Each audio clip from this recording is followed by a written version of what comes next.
vyuma vya kubadilisha unajua. Kwa hiyo kata wao TFF wakati wanaitoa wanasema imeaminika kuwa ni imani za kishirikina. Kwa hiyo I hope ndio kitu ambacho kilitawala zaidi na tukaona Yanga wamekwenda kutumia eneo ambalo sio vyuma vya kubadilisha. Sisi tumeona bwana wananchi wamebeba jambo lao.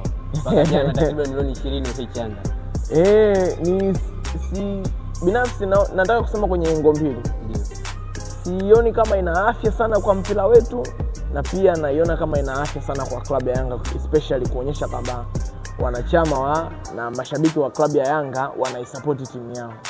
Sioni ina afya kwenye mpira wetu kwenye namna ambayo nadhani hiyo michango ambayo ina uwezo kuchangishwa wakalipia fine kikanuni baada ya makosa ya kikanuni, si ndio?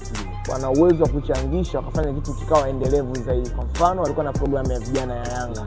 Kwa walikuwa na uwezo kuchangisha milioni 30, pengine ingewachukua wataalamu ingewapeleka mkoa mwingine ile kliniki itafanyaje ikaendeshwa. Kwa sioni ina afya kwenye mpira wetu kwenye ngo kama hiyo. Pia naiona ina afya kwenye ngo kama maana kwamba kama ni klabu ya wananchi, maana yake wananchi wanapaswa kuparticipate kwenye kila kitu ambacho kitahusisha klabu yao.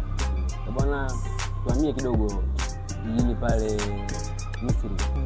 Bwana Al Ahly chupu.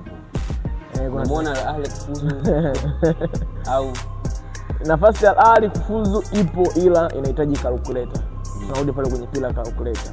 Ili afuzu anahitaji muombe Zamalek ambaye anaongoza ligi asale. Sawa, wakati Piramidi afungwe, alafu yeye ashinde. It's either the type